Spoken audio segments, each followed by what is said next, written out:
Genesis chapter 30, verse 1.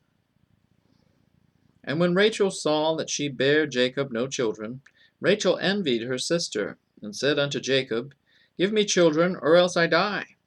And Jacob's anger was kindled against Rachel, and he said, Am I in God's stead? Who hath withheld from thee the fruit of the womb?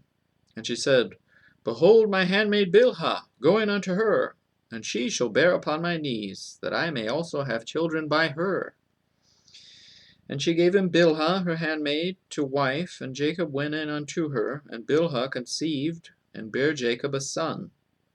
And Rachel said, God hath judged me, and hath also heard my voice, and hath given me a son. Therefore called she his name Dan. And Bilhah, Rachel's maid, conceived again, and bare Jacob a second son. And Rachel said, With great wrestlings have I wrestled with my sister, and I have prevailed. And she called his name Naphtali. When Leah saw that she had left bearing, she took Zilpah her maid, and gave her Jacob to wife. And Zilpah, Leah's maid, bare Jacob a son. And Leah said, A troop cometh, and she called his name Gad. And Zilpah, Leah's maid, bare Jacob a second son. And Leah said, Happy am I, for the daughters will call me blessed. And she called his name Asher. And Reuben went in the days of wheat harvest, and found mandrakes in the field, and brought them unto his mother Leah. Then Rachel said to Leah, Give me, I pray thee, of thy son's mandrakes. And she said unto her, Is it a small matter that thou hast taken my husband? And wouldest thou take away my son's mandrakes also? And Rachel said, Therefore he shall lie with thee tonight for thy son's mandrakes. And Jacob came out of the field in the evening, and Leah went out to meet him, and said, Thou must come in unto me, for surely I have hired thee with my son's mandrakes. And he laid with her that night. And God hearkened unto Leah, and she conceived, and bare Jacob the fifth son. And Leah said, God hath given me my hire, because I have given my maiden to my husband. And she called his name Issachar. And Leah conceived again, and bare Jacob the sixth son. And Leah said, God hath endued me with a good dowry. Now will my husband dwell with me, because I have borne him 6 sons. And she called his name Zebulun. And afterwards she bare a daughter, and called her name Dinah, or Dinah. And God remembered Rachel, and God hearkened to her, and opened her womb. And she conceived and bare a son, and said, God hath taken away my reproach. And she called his name Joseph, and said, The Lord shall add to me another son.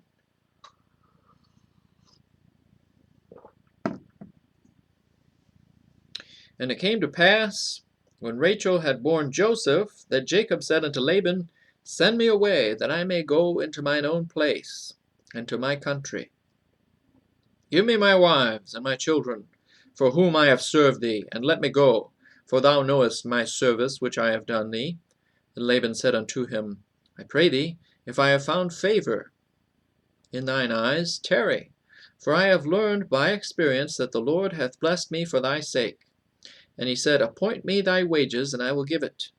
And he said unto him, Thou knowest how I have served thee, and how thy cattle was with me. For it was little which thou hadst before I came, and it is now increased unto a multitude, and the Lord hath blessed thee since my coming. And now, when shall I provide for mine own house also? And he said, What shall I give thee? And Jacob said, Thou shalt not give me anything. If thou wilt do this thing for me, I will again feed and keep thy flock. I will pass through all thy flock today, removing from thence all the speckled and spotted cattle, and all the brown cattle among the sheep, and the spotted and speckled among the goats, and of such shall be my hire. So shall my righteousness answer for me in time to come, when it shall come for my hire before thy face, every one that is not speckled and spotted among the goats, and brown among the sheep, that shall be counted stolen with me. And Laban said, Behold, I would it might be according to thy word. And he removed that day the he-goats that were ring-straked and spotted, and all the she-goats that were speckled and spotted, and every one that had some white in it, and all the brown among the sheep, and gave them into the hand of his sons. And he set 3 days' journey betwixt himself and Jacob fed the rest of Laban's flocks. And Jacob took him rods of green poplar, and of the hazel and chestnut tree, and pilled white strakes in them, and made the white appear which was in the rods. And he set the rods which he had pilled before the flocks in the gutters, in the watering troughs, when the flocks came to drink, that they should conceive when they came to drink. And the flocks conceived before the rods, and brought forth cattle ring-straked, speckled, and spotted. And Jacob did separate the lambs, and set the faces of the flocks toward the ring-straked, and all the brown in the flock of Laban, and he put his own flocks by themselves, and put them not unto Laban's cattle. And it came to pass, whensoever the stronger cattle did conceive, that Jacob laid the rods before the eyes of the cattle in the gutters, that they might conceive among the rods. But when the cattle were feeble, he put them not in. So the feebler were Laban's, and the stronger Jacob's. And the man increased exceedingly, and had much cattle, and maidservants, and menservants, and camels, and asses.